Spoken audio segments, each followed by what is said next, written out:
สีหูจนสิแตกพี่น้องเอ้ยแห้งนี่เหรอ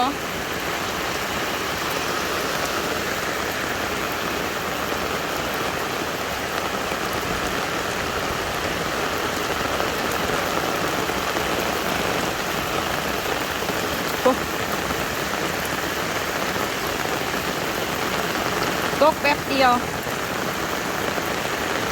น้ำไหลทางเลย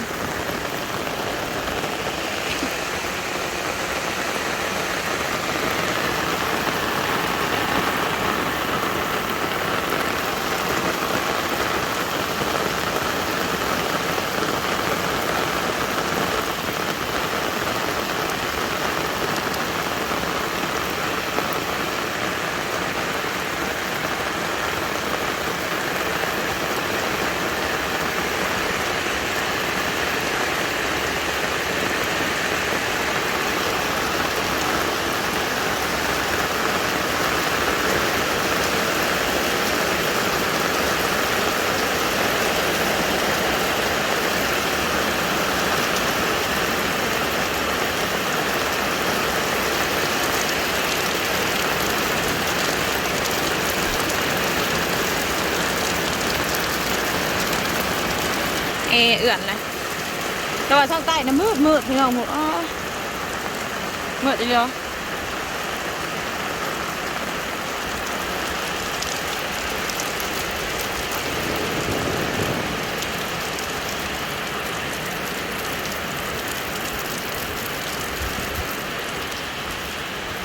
ตกแป๊บเดียวฟังนี่โอ้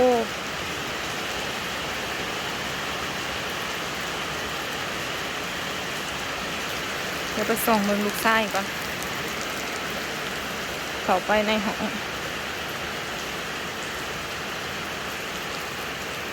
ลูกชายอยู่ในห้อง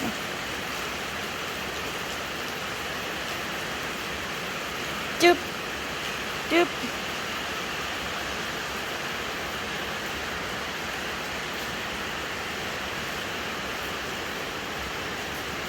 นักเรียนกำลังมา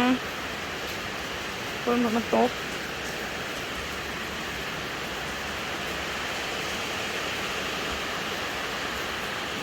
ว้าจุดสะเทือน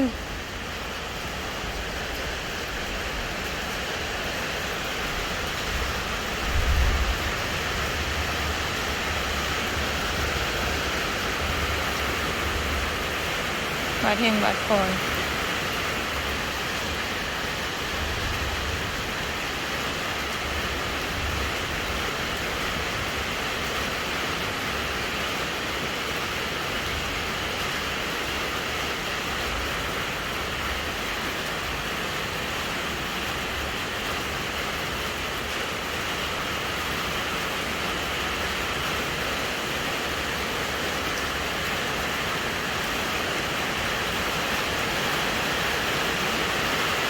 เอาไปกวดนะได้น้อยเดียวหนึ่งแก้พ้นมาเอกสกรเสียงไปกวดเองเนาะลูกพลังหนดแต่มันคือดินมันติด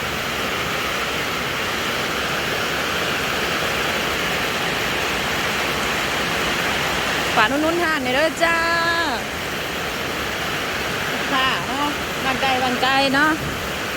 ไปไกลมาแหวเบิ่งได้เด้อสินค้าเป็นกันเอง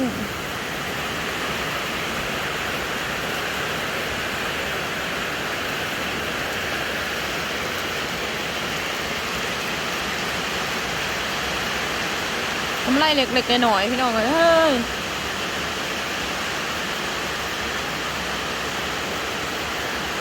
อันละ1,000 กีบอันละ1,000 กีบ2,000 กีบอันละบาท2 บาทเนาะอันละ5 บาทอันละ2 บาทคล้องกันเงินของลุงคนซื้อมาใหม่ยังบ่หูว่าถ้าเราจัดก็ยังบ่หูราคาเนาะเวลาหูราคาเขาก็จัดขึ้นได้ไปทำหูเขาก็ทำจัดมีหลายอย่างพี่น้องเลยหมักอันใดเนาะแม่เบิ่งได้บ่ซื้อก็บ่เป็นหยังเนาะ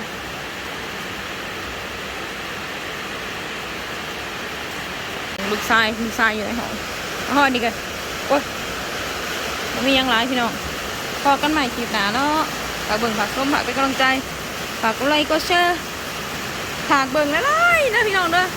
พอมีเงินซื้อนมให้น้องก่อนเนาะไปแล้วสบายดี